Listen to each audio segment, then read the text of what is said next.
Dummy M with Vero and T-Dog. Brought to you by www.drunkensoberchronicles.com. It is the Dummy M podcast. If you are an exceptionally skilled rugby league player but you don't have great decision-making skills, we're going to be talking about you on this show. It's Vero and T-Dog. And we're joined today, very fortunate, Sydney stand-up comedian Peter Meisel, who actually emceed my very first stand-up gig, and he's a good friend of mine. Pete, how are you, buddy? Pretty good considering we're in lockdown here. I don't know what it's like for you guys up there. Well, we're roaming free. But, we're all like swapping saliva. You know, we don't wear masks. It's great in Queensland. So far. We'll talk soon, I'm sure. Yeah, but no, here we're in lockdown. You said stand-up comic. I can't remember the last time I stood up, let alone did stand-up comedy. So, Pete, can you actually remember when your last stand-up gig was?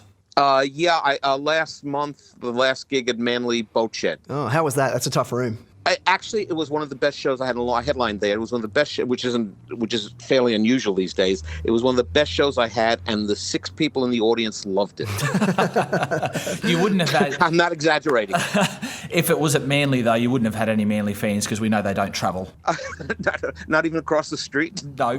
I did a gig a couple of years ago in Wollongong for me and another guy, Rob Andrews, for Manly first grade team. And that, to relax them, they were all sober. They were lovely. They were a great audience, but they got their asses kicked the next day, I think, to St. George. That disappoints me greatly because we all know that Manly is the most hated team in league. So that does disappoint me to hear that they were nice. Well, it surprised me. And I think the sobriety helped. No, they were great. They laughed at the right places. I was as surprised as you are. Now, Pete, did you leave something there as well at that gig? Oh, yeah, I have this new bit about a coloring... No, I have this bit about the 101 Dalmatian coloring book. Like, it's page after page after page after page of nothing to do, which is good for the Australian youth. But I left it there. I left it at the gig because I wanted to get out just in case the prop forwards were angry, which they weren't. But the guy who organized it, nice guy, he called me as I was getting into my car, and he said, "Oh, you forgot your coloring book." So I came back to him, and he came downstairs. And as he's handing it to me, I said, because Manly didn't have a good year that year, I said to him, both of us rely on good props.